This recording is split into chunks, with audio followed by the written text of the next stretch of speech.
I'm going to walk through one example of a hypothesis test for a single mean. Here's our research question. Does the average Penn State student spend more than $300 each semester on textbooks? In a sample of 226 Penn State students, the mean cost of a student's textbooks was $344, with a standard deviation of $106.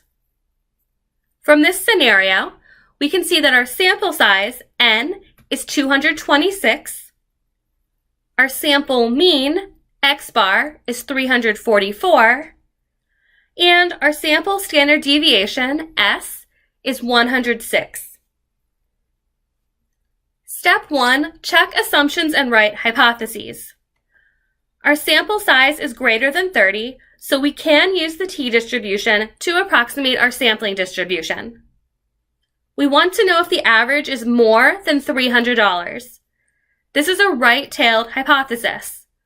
Our null hypothesis will be that mu, the population mean, is equal to 300. Our alternative hypothesis will be that mu is greater than 300. Step 2, calculate the test statistic. This is the formula that we're going to use. In the original sample, our observed sample mean was 344. The hypothesized population mean was 300. The sample standard deviation was 106. And the sample size was 226. We plug these values into our formula, and we get a t-test statistic of 6.240. Step 3, determine the p-value. This is a right-tailed test, so we'll be looking for a right-tailed probability. The p-value will be the area on a t-distribution to the right of t equals 6.240.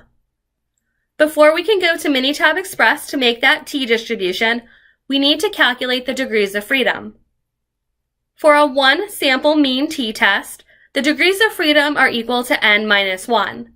With a sample size of 226, we have 225 degrees of freedom in this example. I'm going to go to Minitab Express now to look up the p-value. I'm going to construct a probability distribution plot to display probability. This will be a t-distribution with 225 degrees of freedom. Our test statistic is a specified x value. This is a right-tailed test, and our t-test statistic was 6.240. Here's our p-value. Theoretically, the p-value can never equal 0 because there's always at least some very slight chance that we made a type 1 error.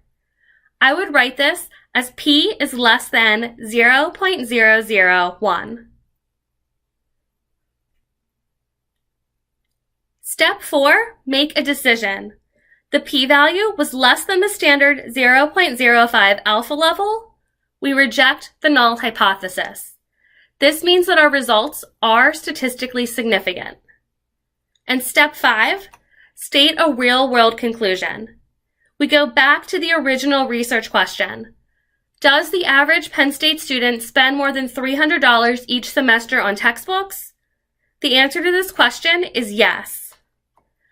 There is evidence that on average, a Penn State student spends more than $300 each semester on textbooks.